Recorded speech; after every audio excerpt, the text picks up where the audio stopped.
खबर शामिल कयूं पिया मटियारी मां अज़ीज़ गुल खैबर जी रिपोर्ट मूजिब त प्रेस क्लब खैबर जे सहाफ़ी G M Gajani press club Khyber ते थी गुज़री, जंहिंमें उडेरो लाल स्टेशन जे सहाफ़ी शाहिद ख़ासकेली जी बीमारी जो सरकारी ख़र्च ते कंहिं सुठी अस्पताल में इलाज करण जो मुतालबो कयो वियो। उन्हीअ मौके ते खैबर प्रेस क्लब जे सहाफ़िन सदर अज़ीज़ गुल खैबर आसिफ मल्ला अकबर खान खोसो चयो त सिंध हुकूमत तरफ़ां हर साल किरोड़े रुपया सहाफ़िन जी भलाई लाइ फंड रखिया विया आहिनि, पर उहे फंड सहाफ़िन बजाए ॿिए हंधि ख़र्च थियनि पिया। असांजो सहाफ़ी बीमारी सबब मौत ऐं ज़िंदगी जे ॿावाटे ते बीठल आहे। हिननि चयो त जाखोड़ी सहाफ़ी शाहिद ख़ासकेली जी कलम मिस्किन मारूड़नि जे ॾुखनि अहंजनि तकलीफ़नि खे सदाईं आला ऐवाननि ताईं पहुचायो आहे। हिननि चयो त नुमाइंदनि MPA मखदूम ज़मान जमील ऐं सूबाई वज़ीर मखदूम महबूब ज़मान सेंटर मोहम्मद अली शाह ॼामोट खां मुतालबो कयो आहे त बीमारी सहाफ़ी शाहिद ख़ासकेली जो सरकारी ख़र्च ते इलाज करायो वञे। इजलास में सहाफ़ी सिविल सोसाइटी माण्हुनि शिरकत कई। उन मौके ते मज़हर अब्बास मल्ला, शबीर मल्ला, फरमान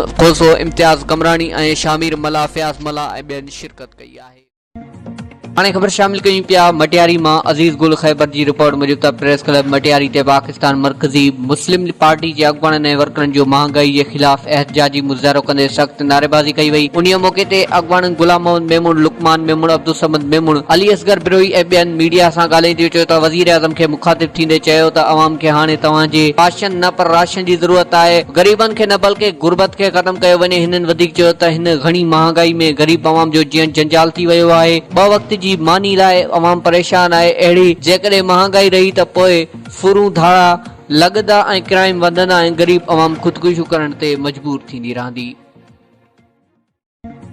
हाणे ख़बर शामिल कयूं पिया मटियारी मां अज़ीज़ गुल खैबर जी रिपोर्ट मूजिब त सिंधी अदबी संगत शाख मटियारी तरफ़ां सिंधी ॿोली क़ौमी ॿोली जे उनवान सां सेमिनार थी गुज़रियो, जंहिं जी सिदारत डॉक्टर इल्ताफ़ हुसैन जोखियो कई। उन मौके ते काज़ी मक़सूद अहमद ख़िताब कंदे चयो त मर्द पढ़ियो त फ़र्द पढ़ियो, औरत पढ़ी त समाज पढ़ियो। सिंधी ॿोली क़ौमी ॿोली जे मैदान में औरत जो वॾो किरदार अदा थी सघे। तारीख़ी ॿोली खे इहा हैसियत मिलणु घुरिजे। असांजी ॿोली तारीख़ में हमेशह रहंदी। महिमानी ख़ासि इल्ताफ़ जोखियो अदबी संगत शाख मटियारी जो शुक्रिया अदा कयो ऐं चयो त बदकिस्मतीअ सां ॿोली में का बि प्लानिंग नथी कई वञे। ॿोली सां अजीब रवैया हली रहिया आहिनि। सिंधी ॿोली लाइ एहतराम आहे। ॿारनि खे मादरी ॿोली पढ़ाइण लिखाइण सेखारणु फ़र्ज़ आहे। ॿोलीअ सां गॾु पंहिंजी धरती सकाफ़त ते पूर्ण ध्यान जी सख़्त ज़रूरत आहे। इम्तियाज़ शाह बुखारी, डॉक्टर अब्दुल रज़ाक मेमून, मेहरुनिसा मल्ला, M बच्चल मेमून, उदास सोलंकी, रफ़ीक सूमरो, बशीर अहमद खत्री ऐं ॿियनि सेमिनार खे ख़िताब कंदे चयो त असां पंहिंजी ॿोलीअ खे वधाइण लाइ जोॻो किरदार अदा करणु घुरिजे। देश जी ॿोलियुनि खे नज़रअंदाज़ करे ॿिए मालिक जी ॿोलीअ खे मान ॾिनो। सिंधी ॿोली जे वाधारे लाइ सिंधी किताब पढ़ण ते ज़ोर ॾिनो वञे। पंहिंजी ॿोलीअ जे प्रोग्रामनि खे वधि खां वधि कामयाब करे ॿोलीअ जो मान वधायो वञे ऐं हर फोरम ते सिंधी ॿोली लाइ आवाज़ उथारियो वेंदो।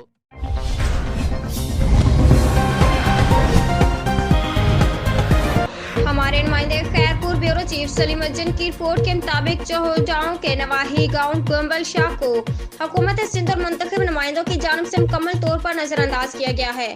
सोशल वर्कर सनम शेख ने मीडिया से बात करते हुए कहा कि यहाँ के MNA नफीसा शाह, MP मुनव्वर वसान और मंजूर वसान की जानिब से गरीब मस्कीन बेसहारा लोगों को ना राशन मिला है, ना ही कोई अमदादी सामान दिया गया है। ये हुक्मरान सिर्फ अपने पेट भरने में मसरूफ हैं। उन्होंने चीफ जस्टिस ऑफ पाकिस्तान से नोटिस लेने का मुतालबा कर दिया है। नोटिस लेकर उनकी बेचैनी दूर की जाए।